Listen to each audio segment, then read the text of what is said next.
Good evening, everyone. We'd like to welcome everyone to our Monday, May 11th, regular scheduled Bladen County Board of Education meeting. At this time, we'll call the meeting to order. Mr. Clark, if you will, give the invocation at this time. Let us pray. Dear Lord, we come to you tonight, ask for you to shower us with your wisdom and grace as we try to do what we think is the best thing for students and staff of Bladen County Schools. Amen. At this time, we'll ask the students from Clarkton School of Discovery to lead the Pledge of Allegiance. Thank you, Chairman, Secretary, and board members. Tonight we have Malachi Rogers, Jalen Ballard, and Michaela Rogers, who are going to lead us in the Pledge of Allegiance.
Before we adopt tonight's agenda, we need to amend the agenda by removing action item 8.3.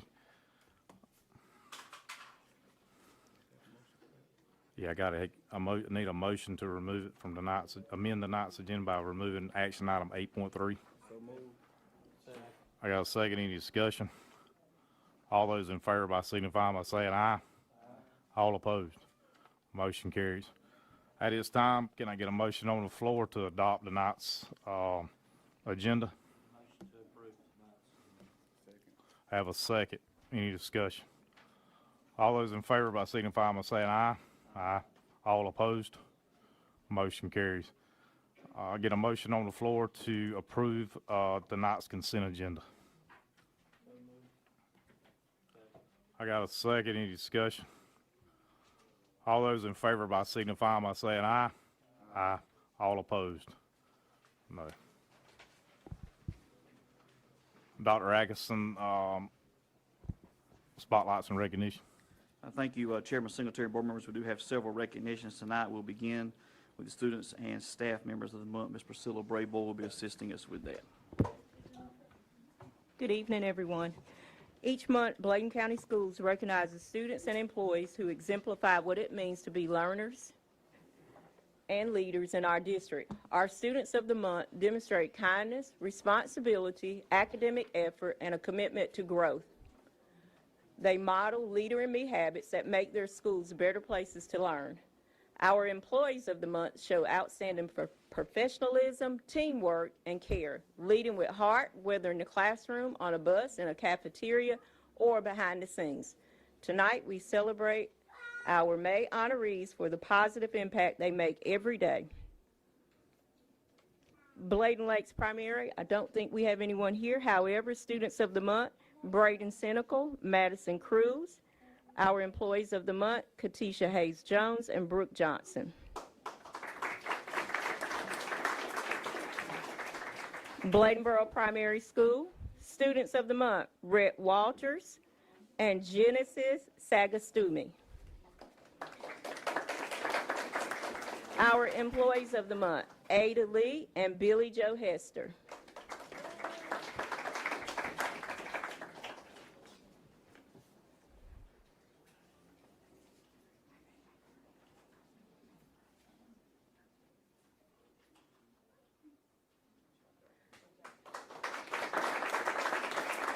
Dublin Primary, we don't have anyone here.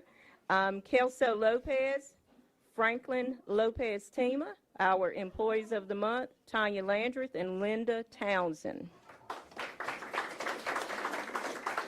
East Arcadia, there is no one for them also. Lise Terry and Daniel Corbett, Students of the Month. Employees of the Month, Angela Dallas and Wanda Daniels. Elizabethtown Primary, Students of the Month, Aaliyah Jessup and Prince Scott. Our Employees of the Month, Whitney Lee and Karina Hill.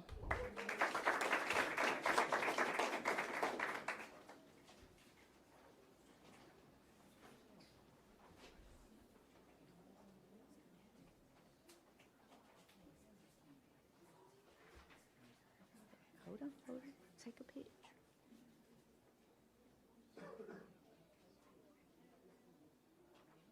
There you go.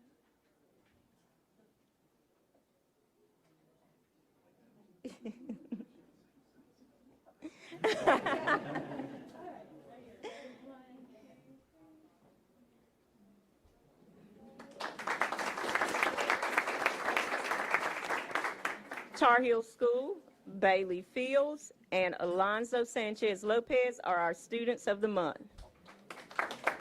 Our Employees of the Month, Monique Singletary and Michelle Price McCoy.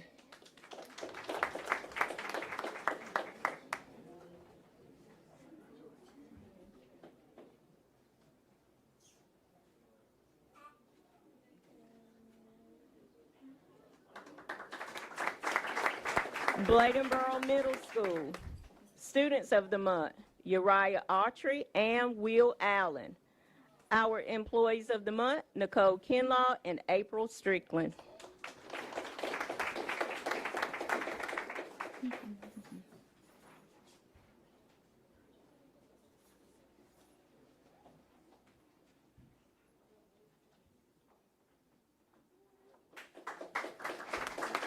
Clarkton School of Discovery, Students of the Month, Chelsea Bordeaux and Quentin Benjamin.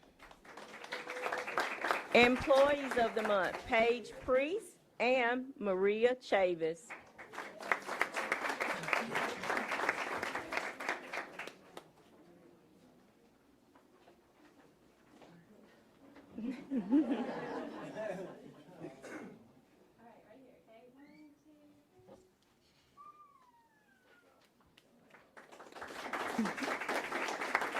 Elizabethtown Middle School, Students of the Month, Maddie Merritt and Egypt Melvin. Employees of the Month, Jaylani Smith and Aurora Jimenez Meza.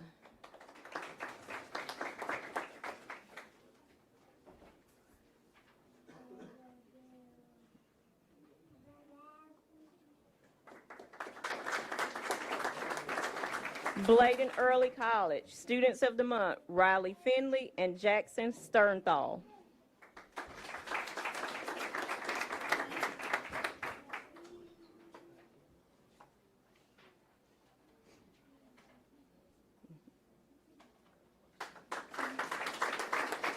East Bladen High School, Adriel Garcia Nunez and Priscilla Cruz Lopez.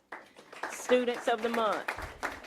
Employees of the Month, Jennifer Ballard and Westland Hall.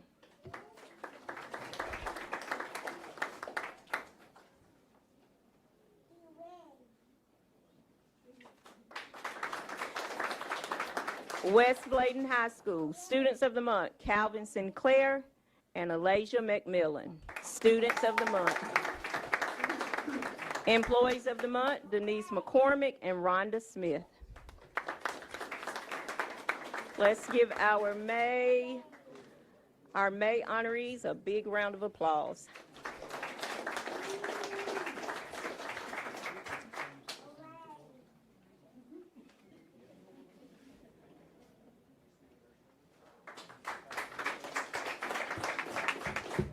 At this time, we'll be recognizing our Beta Clubs with Clarkton School Discovery, West Bladen, and Bladen Lakes, and Ms. Norris will be assisting us with that. Good evening. It is my pleasure to present to you some more of our award-winning Beta Club members. So from Clarkton School of Discovery, we have Makia Smith, first place Health and PE, 5th grade. Nora Bridgers, first place. Math, fifth grade, premier performer, elementary dancer, and third place, club trading pin. Jason Bonds, fourth place, science in fifth grade, fourth place, premier performer, and elementary dancer.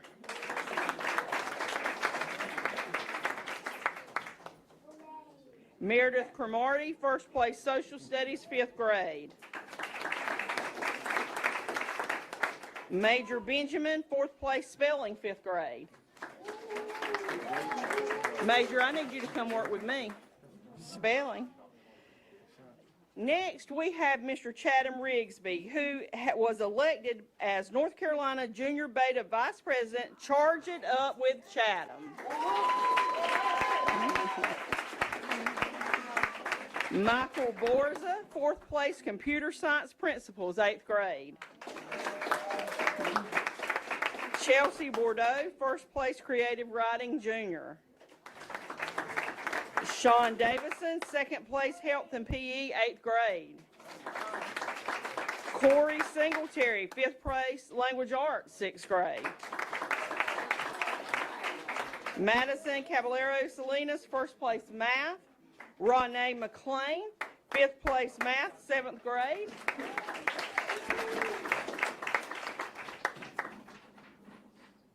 Callie Lindsay, first place, science, seventh grade, and second place, speech, junior. Kemar Monroe, fifth place, social studies, sixth grade.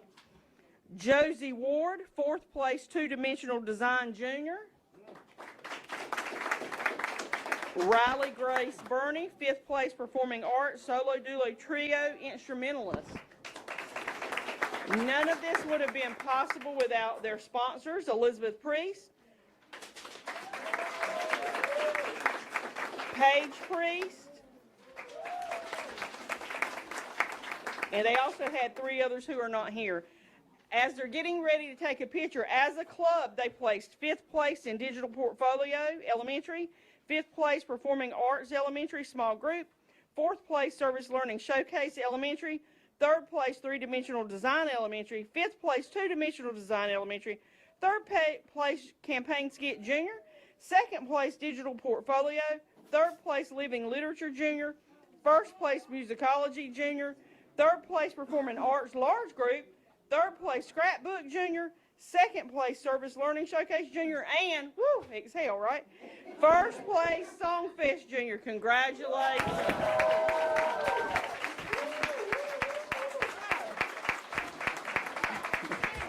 These students have qualified to compete in Nashville at the end of June, so please support this club and all of our clubs. It's a tremendous accomplishment.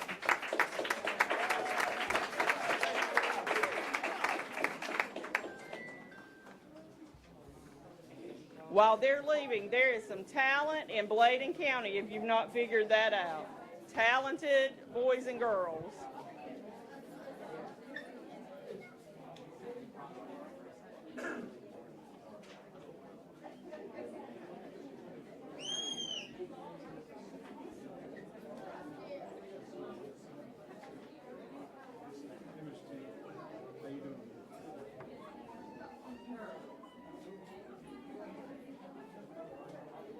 All right, now we will recognize the West Bladen talented betas. We have Caroline Musselwhite, third place, Fiber Arts, Division I. Liberty Osborne, first place, Jewelry, Division II. Anthony Corbett, Premier Performer, Senior Dancer. Anthony, you gonna show us some moves? Woo! Well, you better get used to it. You'll be on a big stage in Nashville. Amarion Brown, Premier Performer, Senior Singer. I know Amarion from my days at the primary school. I know he'll give us a few tunes. Everly Nance, Premier Performer, Senior Singer. McKenna Thurman, Premier Performer, Senior Singer. Aiden Trinidad, Premier Performer, Senior Singer. Kylie Luganbell, 5th place Quilling Division II. And again, nothing possible without the sponsors. Miss Sherry Lewis, Miss Stephanie Thurman, and Miss Nikki Bryant. As a club, they earned 3rd place Performing Arts Senior Large Group and 1st place in Show Choir.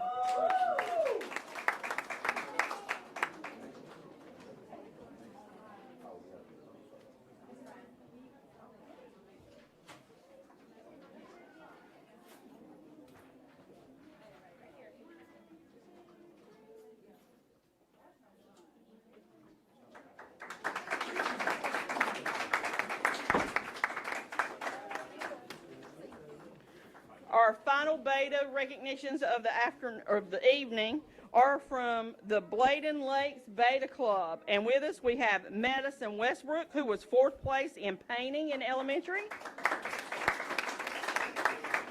We have Jorge Ortiz Rojas, 3rd place social studies in 4th grade.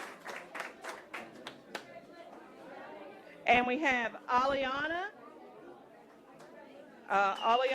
Coughlin, who was 5th place in engineering. And we have our sponsors, Melissa Todd, with us tonight. As a club, they earned 1st place in 3-dimensional design elementary and 5th place in 2-dimensional design elementary. Congratulations, Bladen Lakes Betas. And as they're getting a picture and leave, I would be remiss if I didn't take an opportunity to say, I believe it was last month, a board member said, we can talk about test scores and grades all we want, but look at the talent across not only North Carolina, but the nation.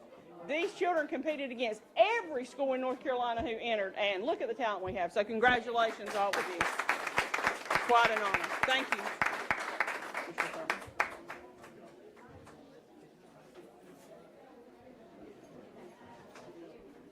Next, we'll be recognizing the Bladenboro Middle School baseball team. Assisting us with calling the names will be Coach Steve Thurman. I'm going to start out our first name. They are the Waccamaw 1A baseball champions for 2026, Rondrick Bellamy.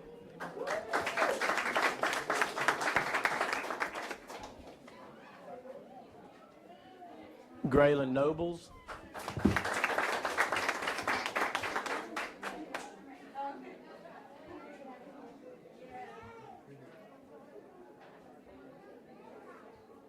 Keith and Russ.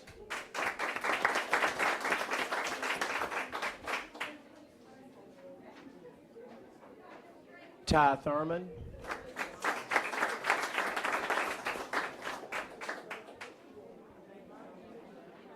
Brody West.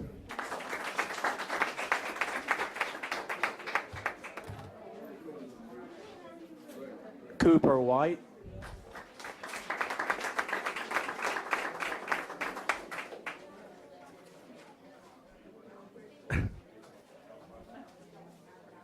Jackson Davis.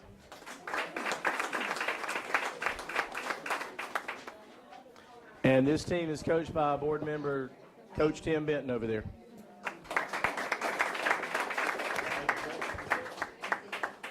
And Steve Thurman.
Next, we will have our students who have achieved their Serve Safe Manager Certifications, Ms. Dana Mize, our CT Director, will be recognizing these students. Thank you, Dr. Atkinson. The following students earned their National Restaurant Association Serve Safe Food Manager credentials: Abigail Darling, Marilyn Jacome, Liberty Osborne, Anna Robinson, Haven Severino, their teacher Deborah Kinlaw, Rakia Bristow, Keely Ray Hinkle, and their teacher Kathy Frazier.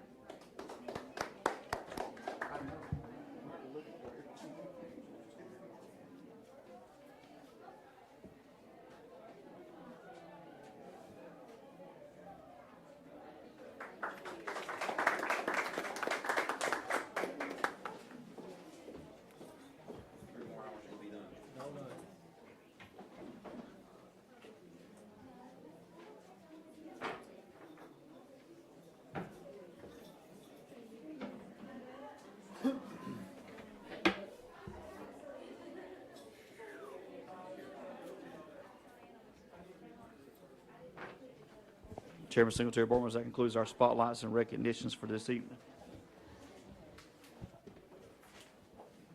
Superintendent, Dr. Atkinson, I would like to add something to the spotlights and recognition. And that would be our East Bladen High School track team are doing really, really well. Really, really well. The girls, all girls, track team won the championship, and they are doing excellent. They're doing excellent. They're really, really doing great things. We should be very proud of them. They have went to the regionals, and now they're at the state. They're doing great things, so we need to conclude. We need not to conclude without adding them to the spotlights and recognitions. I know that we're gonna congratulate them as a whole a little bit later, but I feel it's important to do that at every level, because we don't wait until they get the masters. When they get the associates, we celebrate the associates, the masters, and the masters in every degree. Okay? Thank you so much. At this time, we don't have any citizen participation. We'll move on to information items. Information item 8.1, Ms. Cheryl White-Smith, EC Program Update.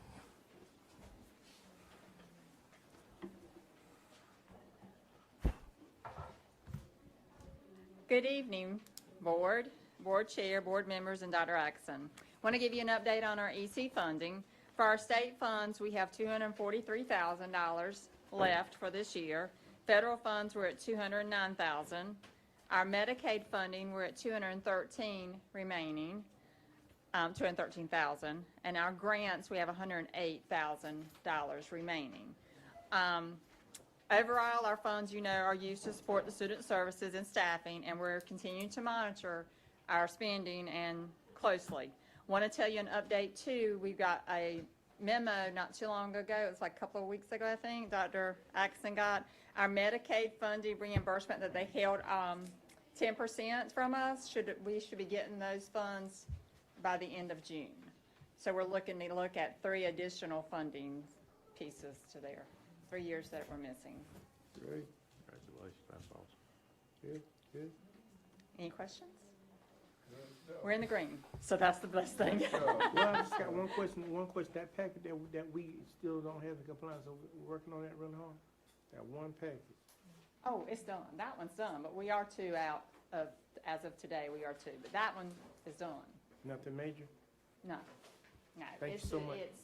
It's students that move in Okay. Thank you so much. that have, we have to catch them up. Thank you so Yeah, much. we're doing good. Thank you. Thank you, Ms. White-Smith. Information item 8.2, Mr. Daniel Nolan.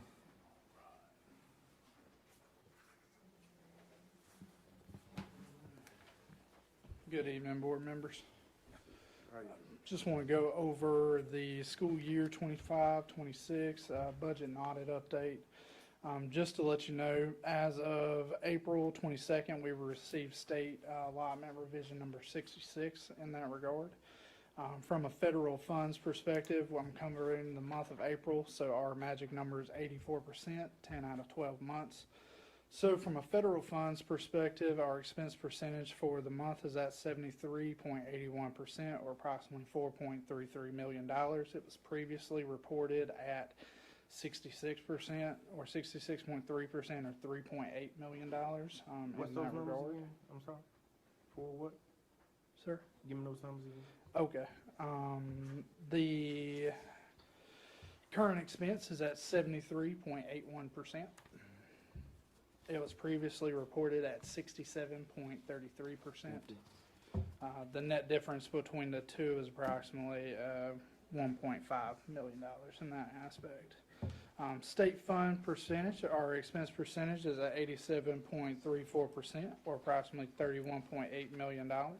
It was previously reported to you guys at 78.84%, or approximately $28.6 million. We do expect this to go to 100% by the end of June 30th to make sure we're expending all of those state funds, so just know we're monitoring that. From a local standpoint, our current expense percentage is 85.48%, or approximately $7.76 million. It was previously reported at 84.09%, or $7.04 million. So our local will increase as we close out the year. We're monitoring that as we go forward, so you will see that percentage go up. From a cash flow perspective, Bladen County Schools continues to have access to federal, state, and local funding sources. As we prepare for the 2026-2027 school year, I recommend that the Bladen County Board of Education collaborate with county officials, the Bladen County government. Currently, Bladen County Schools must submit reimbursement requests for capital repairs, extended day, youth legislation, assembly, storm disaster, and coaching supplements. And those are all asked for after the costs are incurred by the school district. So in that regard.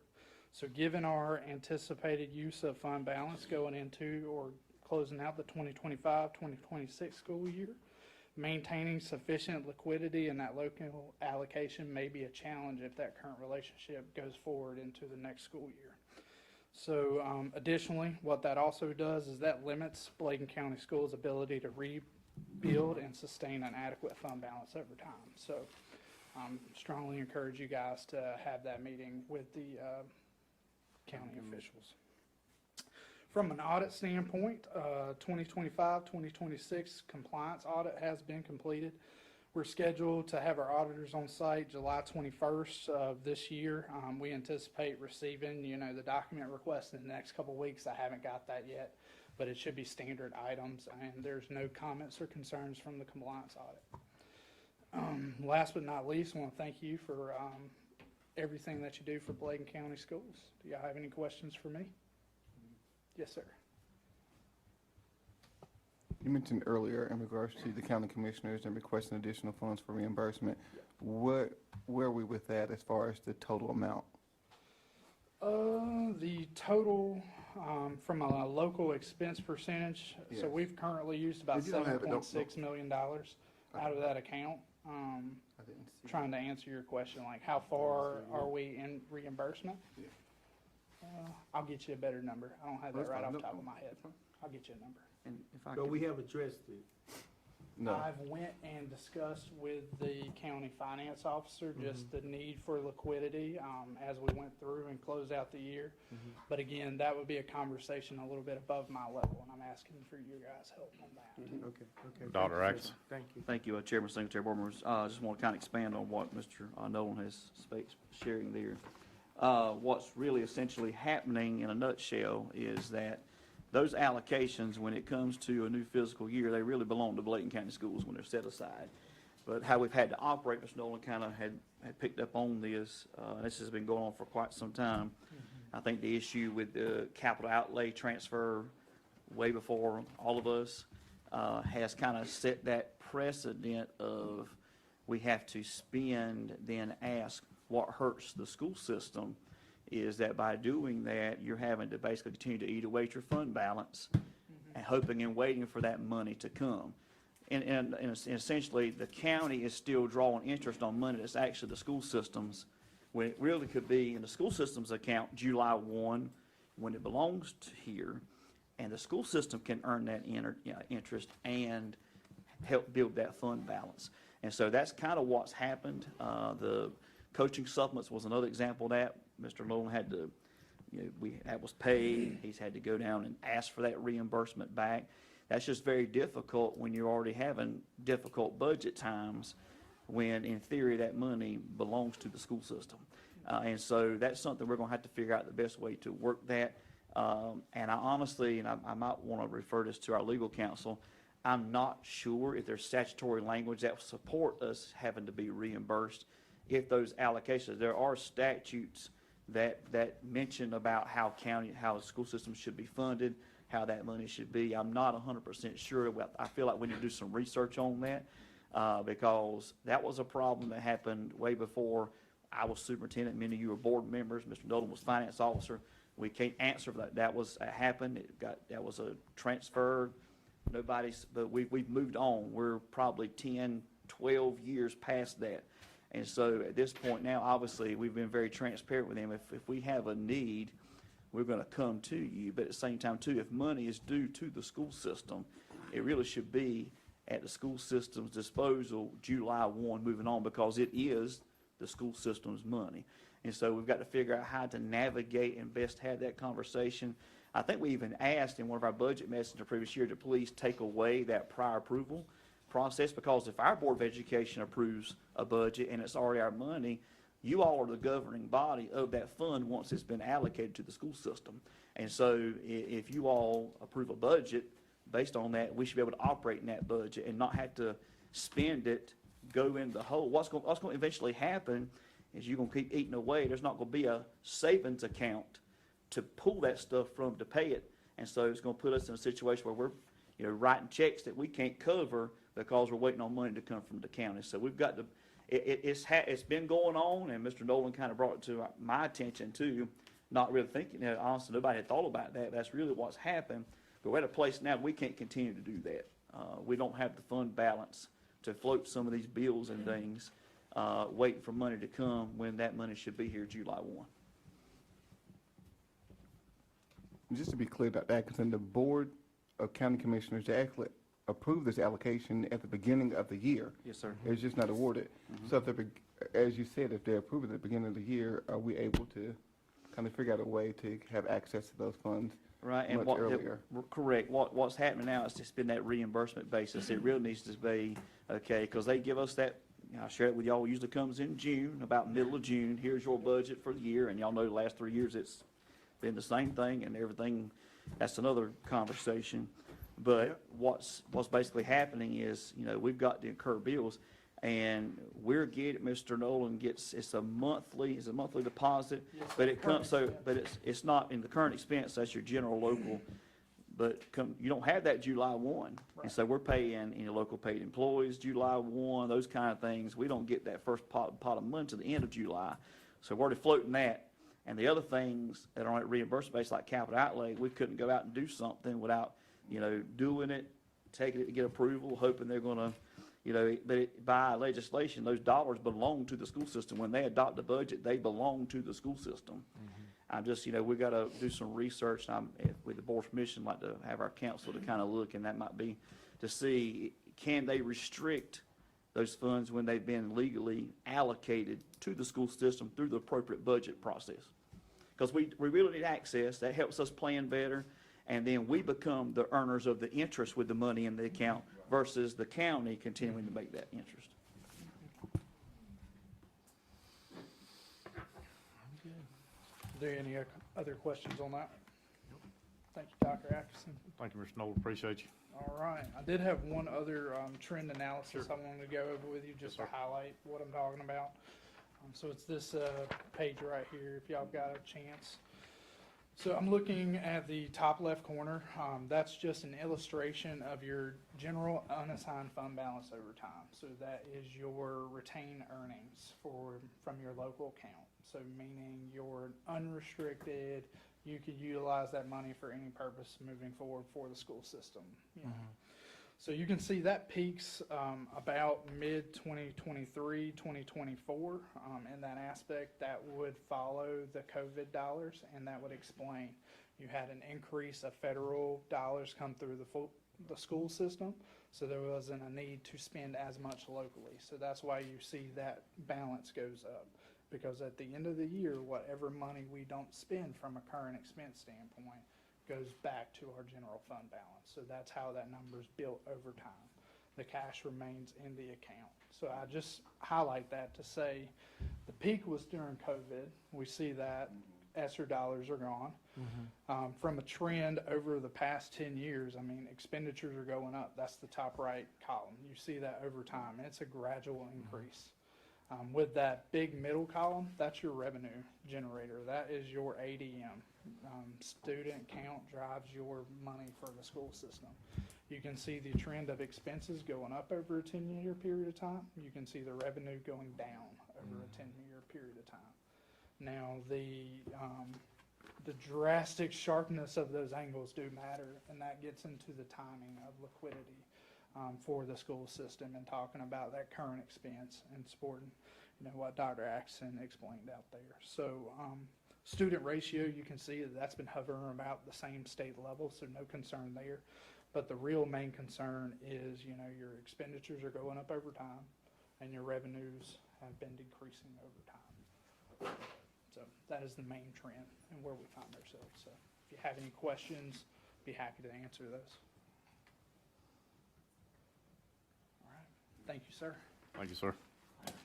Mr. Chairman, Yes, I'd like sir. to ask that as presentations are given, that it's displayed on the screen so that way the audience can actually follow. I know some good information that Mr. Nolan gave, but I'm not sure if everybody was able to follow just hearing those numbers and not seeing them.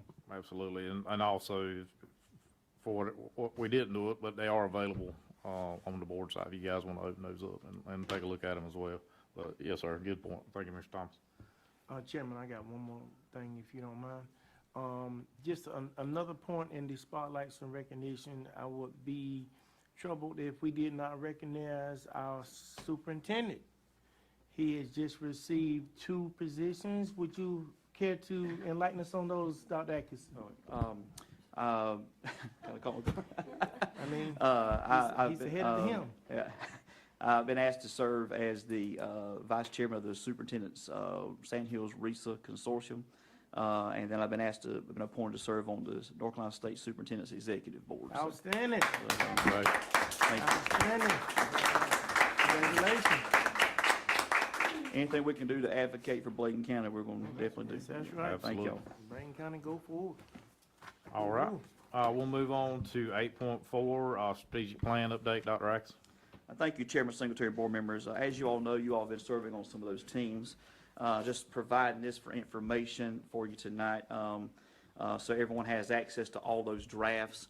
And so there's obviously no action tonight. We do have and it seemed to work out for the most part well for most of the teams to work virtual. We did this a few years ago. They had a lot of evening work, folks couldn't come, and now having that virtual option has really helped out in that. It does have the 5 areas that you all obviously are familiar with. And so what will take place during that meeting is we will share everything to this point with all the groups so they can see how those have worked together. There are some cleanup things we're going to have to do, obviously, so that it does, flow from each of the 5 areas. One thing that this group will also work on is we've got some suggested language for options for new vision, mission, and core values. And we'll scroll through these real briefly. Dimension A deals with academic excellence. Dimension B, we'll keep scrolling, Mr. Bill. Dimension B deals, I guess my mouse is frozen, isn't it? Oh, there's separate files, isn't there, or is it all in one? I'll pull mine up. Let's see here. That mouse likes to be a little timid. Dimension B deals with culture and engagement. C deals with leadership capacity. D deals with personnel and professional capacity. And E deals with operations and operational effectiveness. Our last strategic plan that has been in place for districts started in 2022. Actually, that one does not expire. However, given some of the work that Superintendent Green has done with the North Carolina Department of Public Instruction, State Board of Education, I felt like it was a good time, obviously, to embark on this process. Also, one of the goals we're working through as a superintendent and board as well. And so we believe that our timeline is to be able to share that with all those stakeholders. We've had various stakeholders from all across that are participating in these teams. That's what we wanted. I'm also going to be meeting with a group of students on Friday again. They had students that were appointed to each of those teams, but our high school student advisory, we're going to get some feedback from them as well, since they will all be together. I believe it's important because that's the group we serve, is our students. And so it's important to hear additional feedback from them as they have been involved along the process, but as a whole. And so that collective meeting will be next week. The chairs of those committees will be sending that out. We'll have a shared link on that. And then our goal is to bring all that together, synthesize, share it with you all as a board in advance to review any of that writing, and then we'll do a full presentation and ask the board to approve a final plan at our June meeting. And so I just wanted to kind of share where we were at this point. And if you see anything on these now, prior to the meeting on Monday, please let us know. But that will be a good time for us to work that. I think that folks are going to see there's a lot of parallel between those dimensions. Some things will be aligned, but I do think that it will be a plan that will speak to where we are as a system, where we want to go as a system, and to help us grow. And it's not going to be one of those plans that we just do it and it sits on a shelf.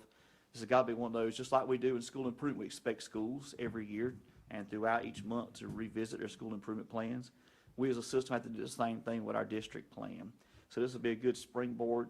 Will it be all-inclusive? Probably not at the beginning, because we'll find things as we continue to move forward, as laws change, as programs are introduced with DPI. But that's the model that we need to follow and model for our schools as well, that it is a living, breathing plan. So we're really going to be adopting a moment-in-time adoption. But I do believe it's important for us, even as a board and administrative team, that we come back and revisit this on a regular basis and make additional edits as we move forward, so that it does speak to the work that we're doing. But we do appreciate everyone's involvement on these teams, and we look forward to continued work and hope to have a great, viable plan to really kick off the 26-27 school year.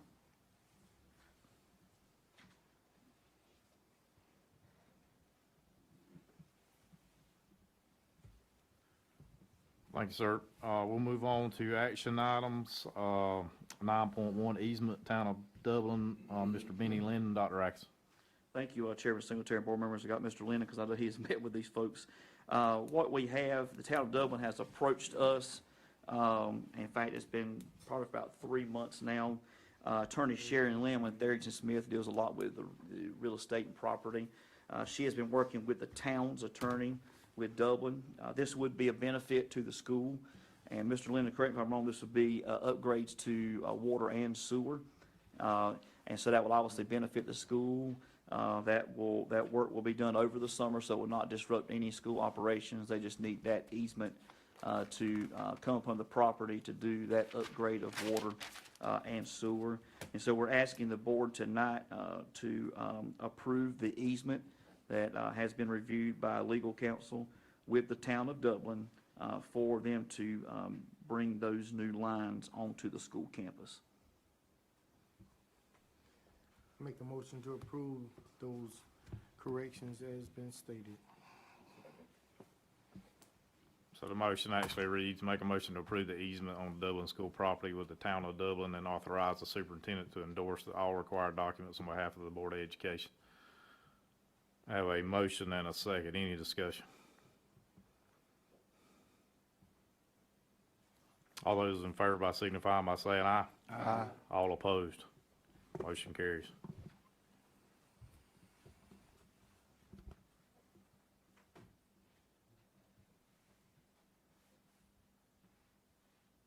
Action item 9.2, as we tabled this policy the last meeting in reference to in order to facilitate a productive and orderly meeting, board members are expected to have a review the board agenda and materials prior to the beginning of each meeting. The board members are encouraged to ask questions in advance of the meeting in writing to the superintendent, provide them answers, updates by return message to all board members. As it relates to questions and discussions during board meetings, the board chair will recognize members who wish to speak upon each agenda item. Each individual board member will have a maximum of 3 minutes per agenda item total to ask questions or provide feedback. The timer will continue to run while responses are being provided to any questions raised. Once the time has expired, the board chair will call upon the next board member waiting to speak. Board members cannot donate or yield any unused time to another board member. So at this time, we need to take it off the table. Is that right? So we can discuss any actions that are moving forward or updates or anything like that. So We discuss. at this time, if we could remove 9.2, Board Policy 2330, from the table. I need a motion to do that. So moved. I have a motion and a second. Any discussion? Yeah, I have a question. So Yes, sir. this 3 minutes will not only include a board member's questions, but also include the response? That would be something we could amend and add to if we wanted to do that once we discuss that and put it on the table. We could say, I mean, we can amend it any way we need to. Yes, sir. Mr. Thomas? Okay, so at the last time, I don't see a difference in this Right. and the one that was presented Same. last month. Right, so it's the same exact Yeah. thing. I think that Dr. Atkinson, you were gonna contact, do some research and then pull some things together and present it to the board.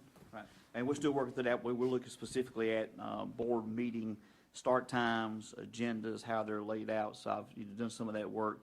But, I'd like to do a few more in our region before, so we make sure we have a good cross-section of how that is.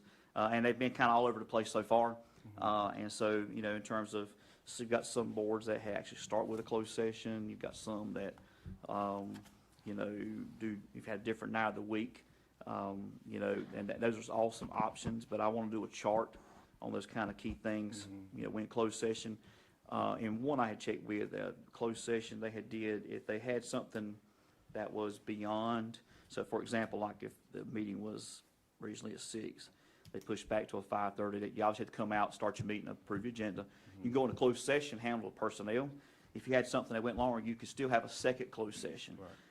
Some things we've seen, I was talking with someone in Cumberland County, they don't always have a closed session every meeting. It just depends on how often you do. So those are things that could be considered, but I want to do a few more just to give you all a good cross-section so y'all can understand options for if you want to do anything in terms of moving the meeting date from a different day, different start times, things like that from that perspective. But yeah, I should have everything together and we'll be able to present that to you all maybe at the June meeting, but we are still working on that. So at this time, we need to leave it on the table until the next meeting.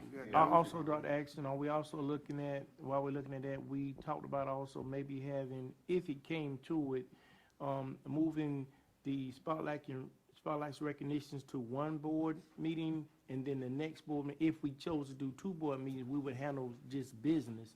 And then the recognition would be on one, it wouldn't all be on the same agenda, because sometimes it sends our agenda way down into the 10, 11, 12s. Yes, sir. And one thing about it too is, and that was one other thing we were kind of looking at to see how some folks did more, and it might be where we even examine criteria where, we determine which things would come to the board meeting versus would be recognized at the school. And that was what, some had, I done some initial study on that as well. Some define like, these are the things we'll recognize at a board meeting. We may pick 3 to 4 board meetings for the whole time and spread those out. So there's a lot of options, but that is one area too, Ms. Davis, that's a good thing. I'm glad you mentioned that. That is another thing we're looking at too, is potential of that, and maybe the board adopt the criteria of how we would do that as well. So it may be kind of a more well-rounded, multiple moving parts that kind of need to be together. And maybe if that's the case, and this policy does speak to the board agenda, then all those things could really be placed in that policy, and I could work with our council on shaping the language for those things, and maybe be able to bring a suggested revision based on what those, and y'all can always change it obviously, but share, 10 districts, this is what they do, maybe show a proposed on, maybe rather than say, because historically we've always been, for the most part, second Monday night. Might say we propose move to a Thursday, we may, but have all that kind of in there just to get a basis. We can always modify it in the meeting and then come back and adopt and have everything in that one policy. Yeah, and the reason I say this. Mr. Rhodey, you had a question? I'm sorry. No, I didn't say anything. You good? Mr. Davis? Okay, and the reason, another reason why I think that's a great idea, board members, is because, something I think we need to consider, because as the county commissioners do, they have 2 meetings a month. And if anything, if it's something they gotta handle within a specific amount of time, maybe within the next 30 days, if they can't get it done on that first meeting of the month, they generally trying to push it to the second meeting, and then they can get it taken care of. One thing too, if I can add, Chairman Secretary, Mr. Davis, everyone, I use Cumberland kind of as an example. Cumberland sometimes has that 2 meeting, it depends on the month, and again, we can kind of work through that. Yeah. What they have done actually is maybe one of those ends up being committees. There you go. And then also the board could consider on some formality things, the board could always vote to delegate authority to the committees to do some things. Just depends on what the nature of that work is, so that's something y'all can also consider, just depends. Some districts have a personnel committee, some have, but you may or may not.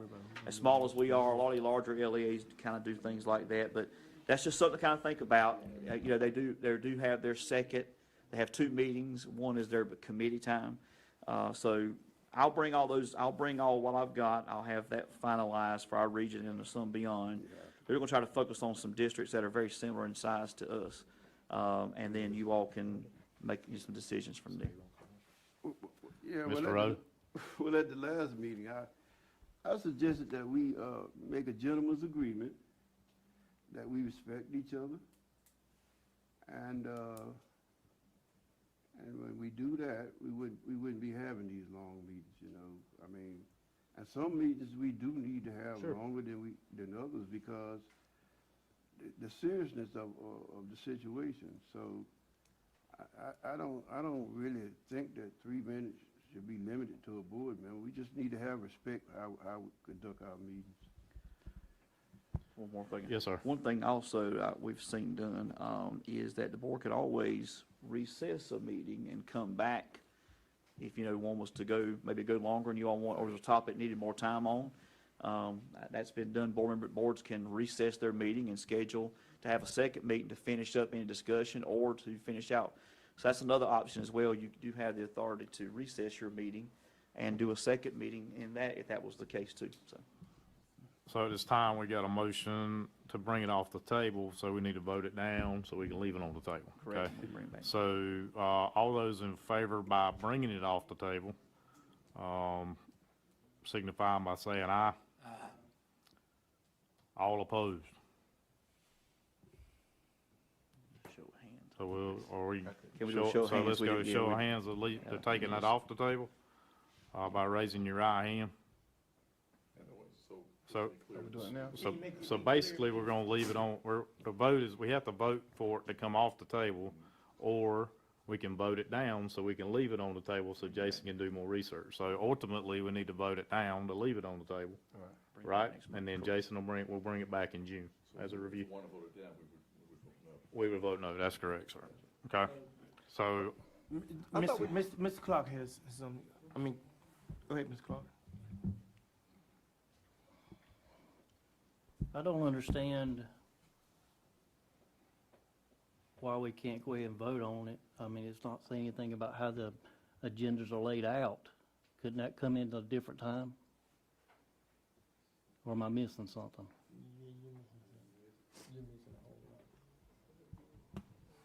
Because the issue is, I asked Dr. Atkinson. Well, the current policy, now let me pull it up so I can, 23, give me 1 second. The policy now just speaks to board agenda in general. Give me 1 second. Let me pull the policy manual.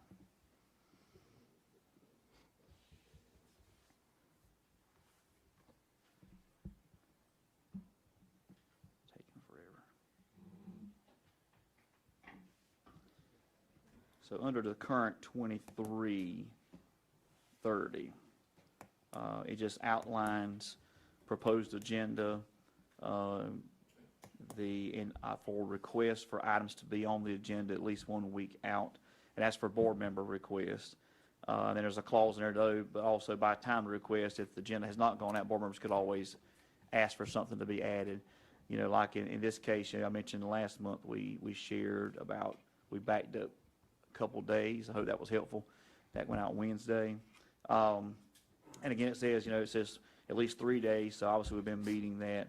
And it just states, so basically it's just kind of general about board agenda. It doesn't have some of these specifics that you're talking about, maybe adding in if there's any time, or, we want to have spotlights X number of times. So all that, if you wanted to work through those or propose, like, unless there's an emergency, our meetings will be set for, that could be placed in that policy. But the policy now doesn't speak to those items. It just is very general about, you have an agenda, it's put out, how you can get items on the agenda, when it's out there, and then how you can amend the agenda, like you all did tonight, and it was a 2/3 vote. And so we had to amend the agenda to remove an item versus adding one tonight. And so that's all right now it currently speaks to. So, there may be other policies that I'm trying to think right now in the 2000 series, that's the board operations. That's the only one I believe that speaks to the actual agenda itself. You do have a policy on board meetings, 2300. This talks about the various types of meetings, how those are governed. So that would be your regular meeting, special call meeting, emergency meeting. But those are, I think a lot of times are kind of legislative spelled out, the kind of notices and things you have to give. So I think that policy just really outlines what the law already says in that one, but doesn't mean it couldn't be added there. So you could be looking at two possibilities specifics to board meeting or the actual agenda itself. I mean, if we needed to extend the comment or extend conversation, we could always vote on it at the time of whatever we thought was important. If it was a school closing, anything like that, then we could say, hey, this time we're going to vote to amend it by adding 5 minutes, 10 minutes, whatever that looks like. Yeah, I just don't understand the part where you're looking at the agendas, but I thought we were looking just at the highlighted sections to vote on this time. Correct. If I, Mr. Thomas? I think the water is muddy in regards to what you mentioned, Chairman, about there are times that we can extend it. Then that gives time, it subjects us to inconsistency. And so some of us may feel something deserves a little bit more time, and you as the chairman may say, we're going to stick to 3 minutes. So I think that probably that ties our hands a little bit too much. So it's subjective and it's not consistent for everything.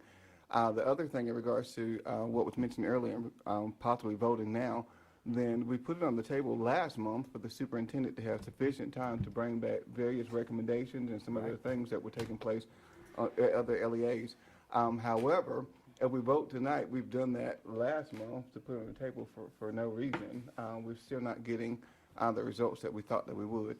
We've seen here, just in the matter of the last 3 or 4 minutes discussing this, we can control ourselves in the duration of time that we speak, but we cannot control someone else in their lengthy answer. I asked Dr. Atkinson a question earlier, and his answer was very thorough, and it took a lot longer, and that would not allow time for follow-up questions or to say thank you or anything of that sort. So I do think we need to leave this on the table.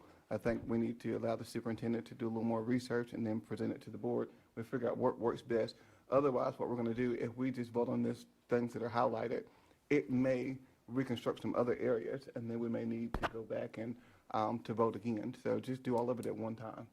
Have all the information, take a vote at one time, and then go from there. I agree. I think that's the best route. I mean, we need to give Dr. Atkinson the time to do those things so we can make the right decision. We don't want to allow a board member to not have a voice. Okay? Every board member on this panel deserves the right to have a voice and to share their opinions as to how they feel and to bring forth, issues or whatever. I mean, I just think it's the right thing to do. We don't need to get into the business of trying to cut one board member or cut time just to have a restraint on a board member. All right, so we can vote it down to take it, to leave it on the table. Okay, well, hold on a second, hold on. Yes, sir.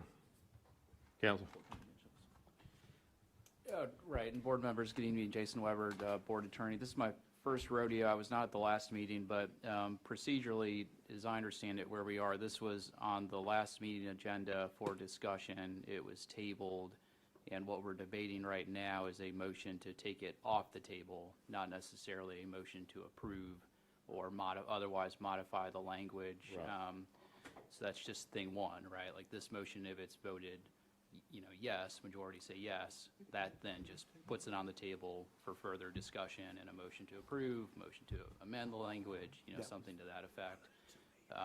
If a majority vote no, then it just stays on the table until a future meeting.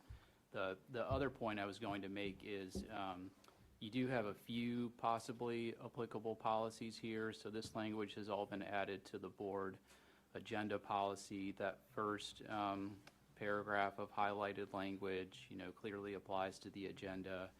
The second paragraph would modify the default under Robert's rules, and it might be more appropriate to place language to that effect, or different time periods, different language in your policy 2340.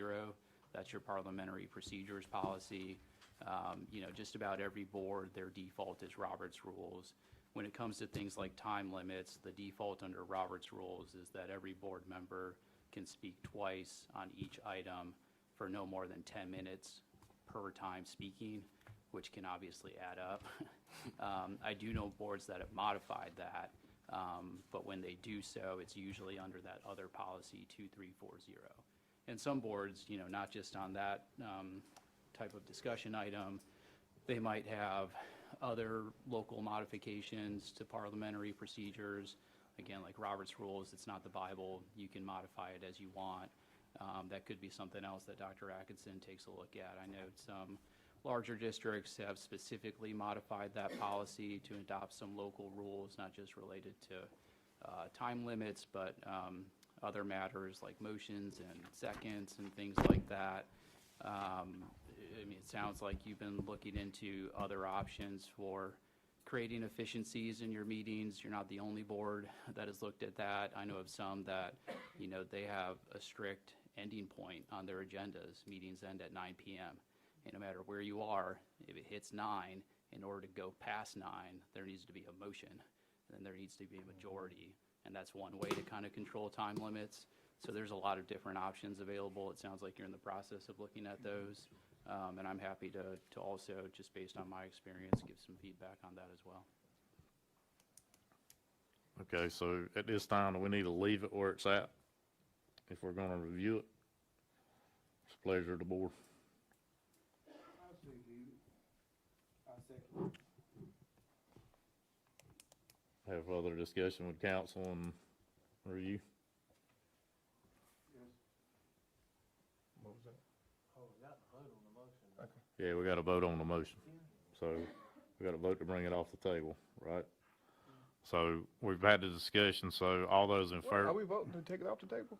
so he just said that we can bring it off the table, does not mean that we're voting for this. We can still have discussion as far as, we can vote it off the table and then put it right back on the table if we need to from that standpoint. We can leave it on the table, right? You can leave it. So the pending Okay. motion is a motion to take it from the table, which would open it up for discussion and revision. That's the motion that was seconded.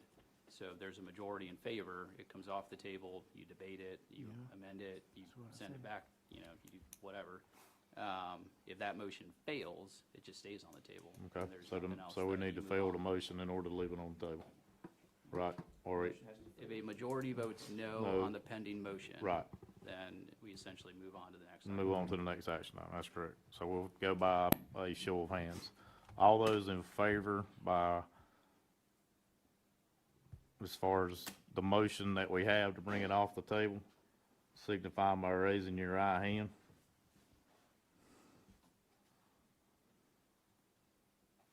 All those opposed? 1, 2, 3, they win. So we're 4-4, so motion fails, so it stays where it's at. Okay? All right, we'll go on to action item, upset bid process, Plainview and East Arcadia, Dr. Axe. Thank you, Chairman Singletary, board members. As you all know, we've had some discussion about the upset bid process. There's obviously a lot of moving parts. Primarily been focusing on Plainview. Obviously now, the county has refused their first right of refusal to obtain the East Arcadia property. So that comes back to the board. Obviously, the language we know has to be sold for fair market value and how you get to that. My recommendation to the board tonight is that, you know, there's a lot of moving parts that we bring together our facilities committee to kind of study, and potentially the committee may bring some recommendations to the full board to consider. That may help expedite the process. I can work out a time where Attorney Lynn can join the committee to talk through that, and then obviously the board would come back, review. There's a couple different ways you can go. We've got, if you're gonna do upset bids, you've got to have a threshold. You know, kind of hit some roadblocks in terms of, you know, appraisals and the comparative things like that. And so I think that it would be the best benefit of the board's time for us to make the best decision is that we let facilities committee discuss and review, and then we come back with some recommendations or suggestions from the committee for the board to kind of work through maybe at a future meeting. That's just my recommendation tonight for the board on that item. Mr. Rhoda? This thing on. Green lights on, yes, sir.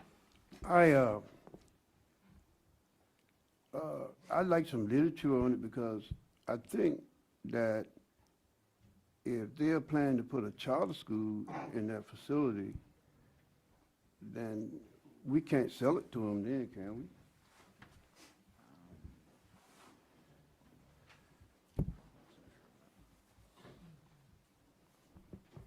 And these are, I'm sorry, I'm not as familiar with this item, vacant schools? Right. And your proposal is you're looking at selling them, that they've been declared surplus? Correct, and the county's refused both. Okay. Have there been any offers from charter schools? Not present. We had one tonight that was going to be mentioned, but they withdrew. But no one directly has brought a charter school proposal outside of that to us. Right. I'm going to share my report, something a little bit later about East Arcadia, but it's not for this. I'd like the law on that. I mean, I might could find it, but if you guys probably can find it faster than me. I done got old, man. And I am. I do not have that memorized, but I'm looking it up now. Yeah. We can get that. Chairman, if I may. Yes, sir. Mr. Thomas? So what we've discussed in the past, very briefly, we've discussed numerous times in regards to the bid process and trying to get insight on that. So much so I think I mentioned it at the last meeting, it was a bit confusing reading. You had to have Juris Doctorate degree in order to understand some of the language that was written there. It was very, very confusing.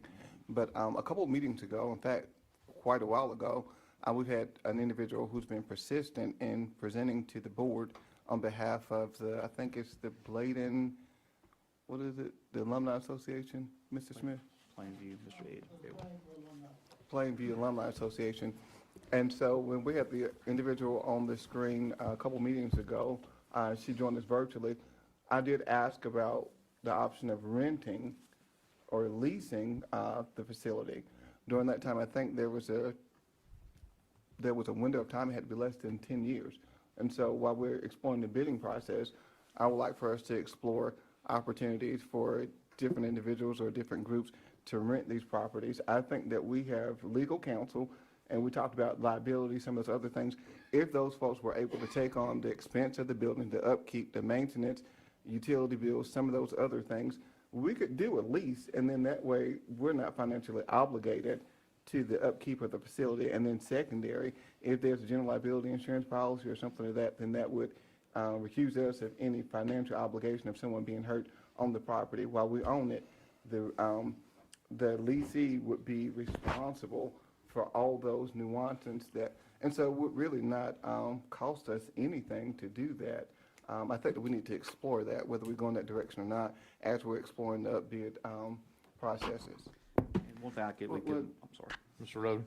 Well, in the case of East Arcadia, I don't know, just talk out there, that they were planning to put a charter school at that facility. And I think that the law states that they don't have to pay anything to put a charter school at that facility. I'm not sure.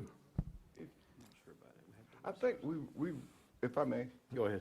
I think we read somewhere before that if priority would be given to another school entity, and so I asked the question about private schools, if private schools would fall under that, and I think it was more so public schools and charter schools that fell under that umbrella about having first priority to those facilities, Yeah. more so than just the general public. If I remember that correctly. Now, I could have had something, but I do remember asking about the actual charter, private schools as well. Mr. Edwards. Okay, we had an item on the agenda, we didn't get a motion, we didn't get a second, we started talking about all this other stuff. Dr. Atkinson's referral was to send it to the facilities committee. He could be talked with that committee. Why are we not following the program? And we wonder why somebody wants to change the way we hold our meetings.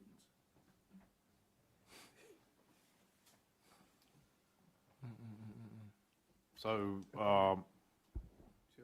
go ahead, Mr. Thomas. Just as a response, each time that most of us have responded, it has been with the permission of the chair, so I think that question would have been geared towards him rather than any other board member. So at this time, get a motion to have the facilities committee review the upset bid process and bring a recommended threshold of upset bids for both sites for consideration by the board of the next meeting. I make a motion to have the facilities committee review the upset bid process and bring a recommendation threshold for the upset bids and rental agreements for both sites for consideration by the board at the next board meeting. I would say, I got a second.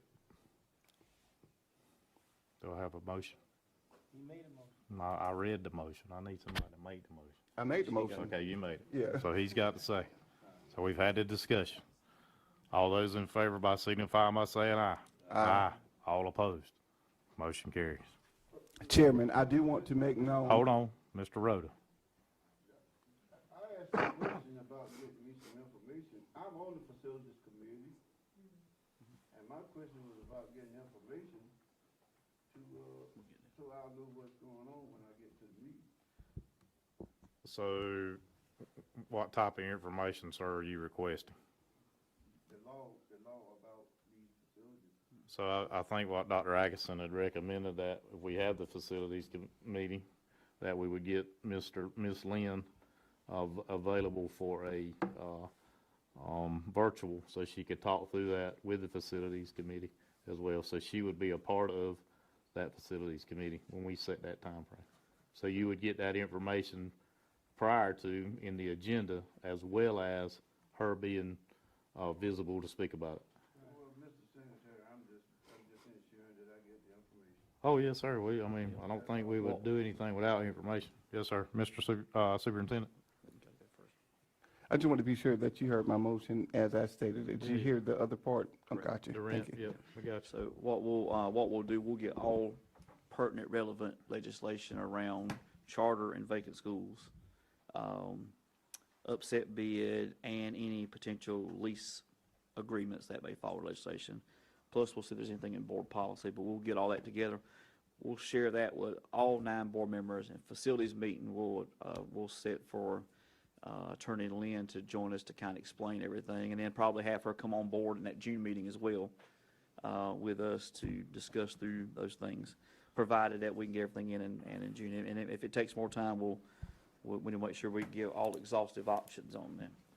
At this time, we'll entertain a motion to go into closed session pursuant to North Carolina General Statute 143, 318, 11, A1, A3, A5, and A6 to consider confidential personnel matters, to prevent the disclosure of personnel information that is privileged or confidential under GS 115C 319, and student information that is confidential under GS 115C 402 and 20 U.S.C. 1232G, and to consult with a board attorney and preserve the attorney-client privilege, including the matters of AM versus Bladen County, Board of Education, and David Earl Dinkins, 26, CV 37880, and Adam Smith versus Bladen County Schools, 26, ZV 32980. I got a motion. I have a second. Any more discussion? We are now in closed session.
Motion on the floor to, approve action item 10.1 in its entirety.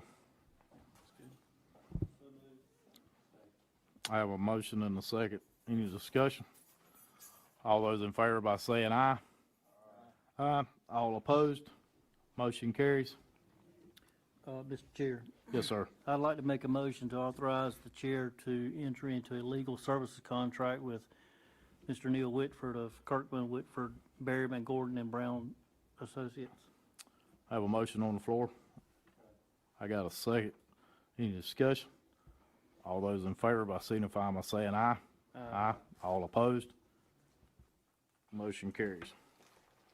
Board member comments? I'd like to thank all the teachers, principals, staff. Very trying times with the school year. I think they've done a great job. You can see the achievements. Keep pushing forward. I appreciate you 100%. I'd like Mr. to Edwards, Mr. Thomas?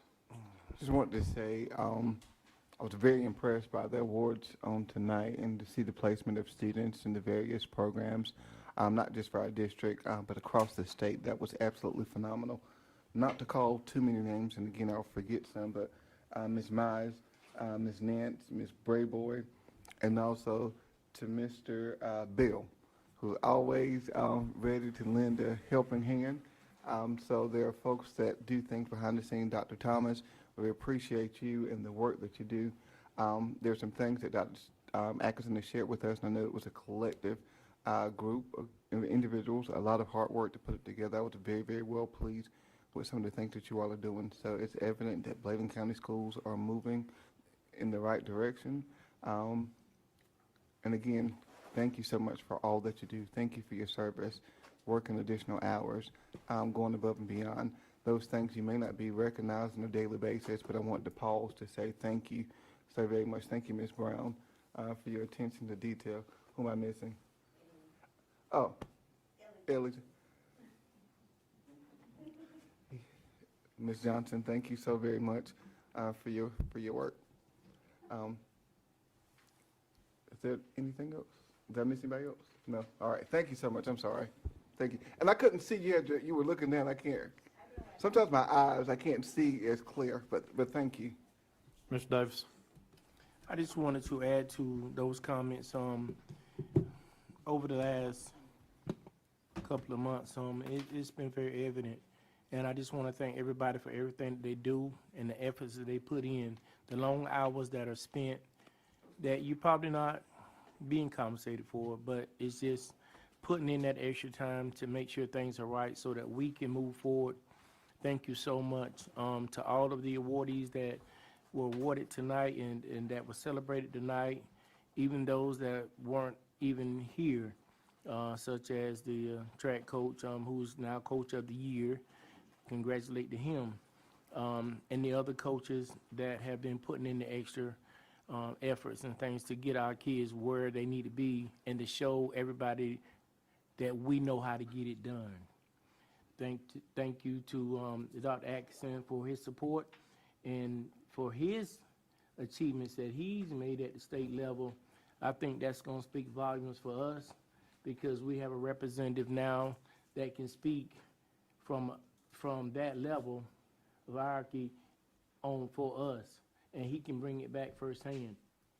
So thank you for all the hard work you've done, Mrs. Brayboy, and the work that you've been putting in speaks volumes. Speaks volumes.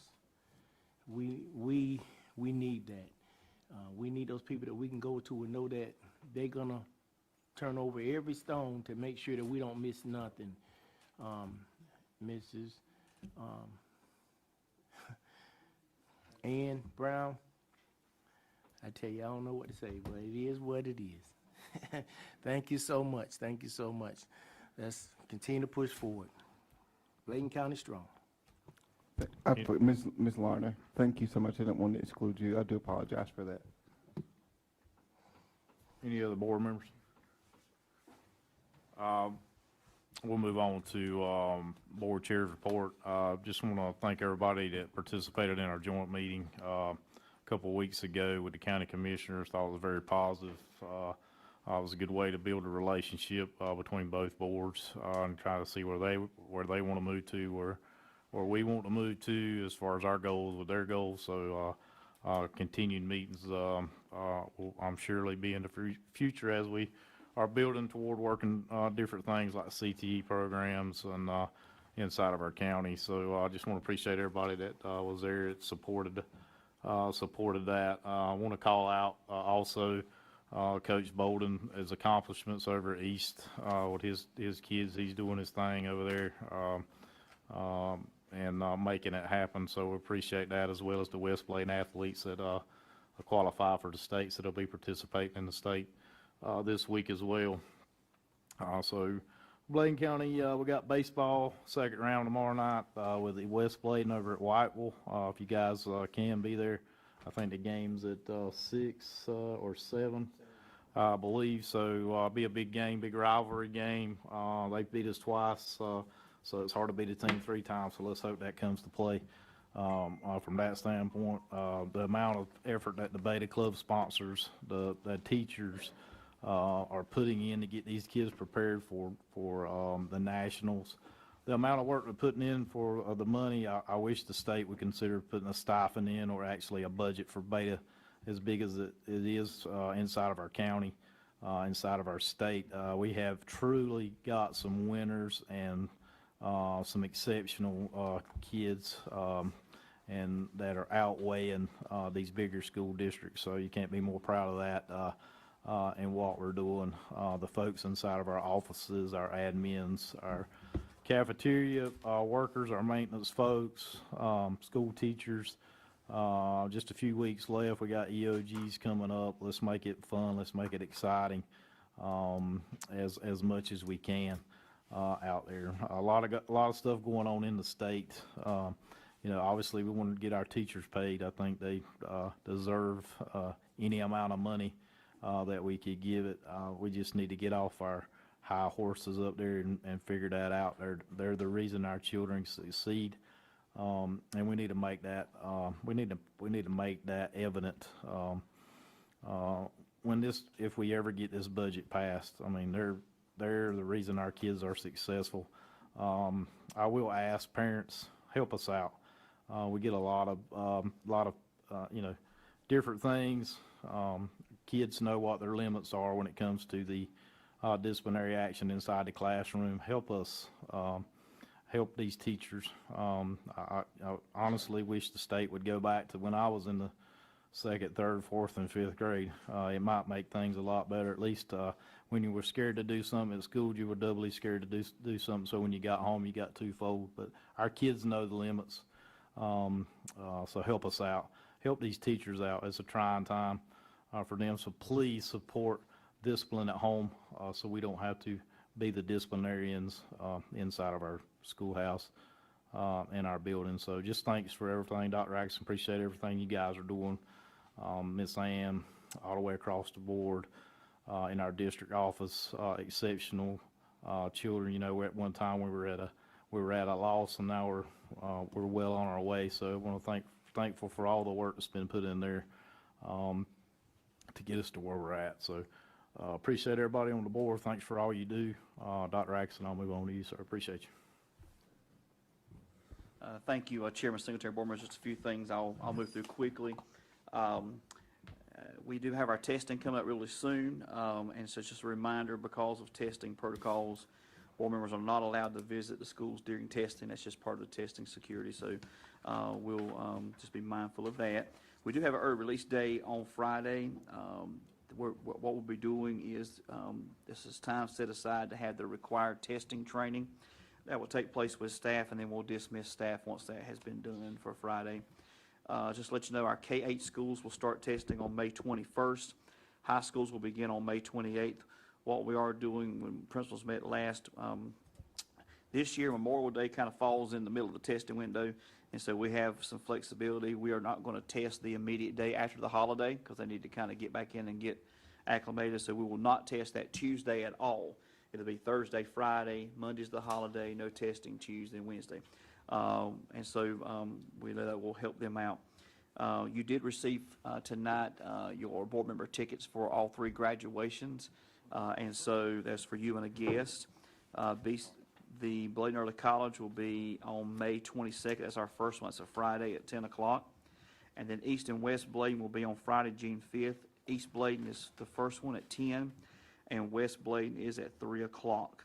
And so you do have those there for you as well as the invitation. I've already alluded to Memorial Day. Obviously, we'll be closed to celebrate the holiday. The last 4 days of the school year, typically that's when high schools are doing their exams, we will have early release days for all students. And so June 1st through 4th is early release days. You also have at your seat invitation for our Employee of the Year and Retirement Banquet. That will take place on the day of the next board meeting. There will be a luncheon. And so you have an invitation there for you all to join us that day. I think there's a brief RSVP to Ms. Brayboy for numbers, if you can let us know if you'll be able to attend so we can do our count for our lunch. That will be at the Elizabethtown Middle School cafeteria. And so there's typically been 2 separate ceremonies. We're going to recognize those employees together. I did mention this earlier when we were talking about the property. Ms. Brown and I met with some folks from East Arcadia Development, talking about some various things they would like to do potentially with the facility.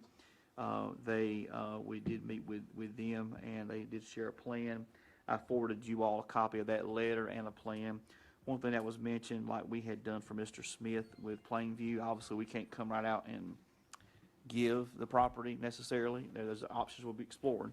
But potentially at some point the board may be interested in entertaining a resolution like we did if they decide to approach a legislative side, that we would support them in doing that effort. But that's again something that we would need to look at down the road. We have several things upcoming. Our academic awards for all of our schools will be next Monday night at 5 o'clock over at Elizabethtown Middle School. That will be recognizing students who've been on the A honor roll and or the superintendent's list. And so we definitely want to invite you all to be a part of that as well. It's always a good time. That time works out good and avoids everything, which is that time of the year when we have all the awards banquets at our schools. There are a few legislative things that are taking place just to kind of bring real quickly on the radar. I won't go through all these, and I'll actually send you some more detail in email. One of my first meetings on the executive boards, we're going to talk through the legislative agenda. Some things sticking out right now, obviously they're doing some budget negotiations. It's kind of unclear where they're going to move. The 7% amount has been out there for teachers on a couple of sides, but when they go into negotiating it, it may come obviously in a different way. So we'll be watchful to see what's going to happen on the state budget side. There is more work. In fact, I filled out a survey today as well as Mr. Nolan regarding the weighted student formula and how that's going to look. That has the potential to be detrimental to rural districts because that will be based off of a formula to fund those students. Specifically, I think I alluded to this last time about the community college FTEs being split between the community college and us. If that's the case, we're going to try to keep, I know, we got to keep our students because that's our funding. Also, another part of that too is when it comes to the exceptional children, funding based on the disability and not a flat rate. It could go either way. There's not as much data on that to understand that one as much. So we have some reservations because some things now we get position allotment. So it doesn't matter how many years the state covers that person if the salary's $50,000 or $35,000, it's a position allotment. This would take away all that, put all the money in one pot and say, you have $5 million to pay for teachers, you figure it out. Well, if you've got a bunch of veteran teachers, that money's not going to go as far versus being positions. And so our stance is we're against that at this point, and until they can show otherwise. But the Senate Education Committee is set to discuss that on Wednesday, just so you are aware of that. A lot of things that don't deal with education. There is a bill on social media. I know we're part of a litigation with that now. That's kind of up in the air. But with that, what the state's looking at, one of the proposals is to put a ban on under age 14 cannot have an account at all, and 14 and 15 must have parental consent. So raising that age, so no social media accounts for any students. And so we think that one's going to pick up some steam because That would also add some language in us to do some specific literacy around artificial intelligence in the curriculum, and so that's something that's coming down the pipe. Teacher licensure, one thing I think is going to help the pipeline, they're proposing eliminating the licensure test requirements for those programs, requiring anyone who's out of state to have to do additional requirements. That will be total reciprocity. So if you're licensed in Virginia, you can work in North Carolina. And so now some have to do additional testing and all. So that would also help us work to convert limited licenses to a continuing license if the teachers met growth under EVOS without having to go through. So that's also passed Senate committee. We expect that bill to move forward as well. They are looking at a proposal on increasing the amount of remote learning days districts can use. For those that don't have a good cause weather, that's usually your mountain counties. They're proposing we get additional 3 days in addition to the 5, so it will be a total of 8 remote learning days. That's just been introduced, and so we're not sure how much traction that's going to get. Screen-free schools is to add smartwatches to the wireless communications law. So that means now that we take phones up, that means kids cannot have, if they pass this, kids cannot have a smartwatch on at all at school. Already during testing, they had to be taken up anyway, and so that's part of a legislation. And there's several other things. I was going to send you all what I have now. We're going to discuss this tomorrow morning in our virtual meeting, but I'll share this with you. It's got several other bills, but some things to watch out in this short session for. We hope to get the curriculum committee rescheduled here in the next couple of weeks, because there are some things we need to examine before that June board meeting as a committee. That had to be postponed with, I think 2 or 3 committee members couldn't be there. So we'll get that rescheduled. Also, again, get that meeting set for facilities committee. So if you'll watch your email over the next few days, we'll get those committees set. I believe that's enough for now, but I'll get these things out to you.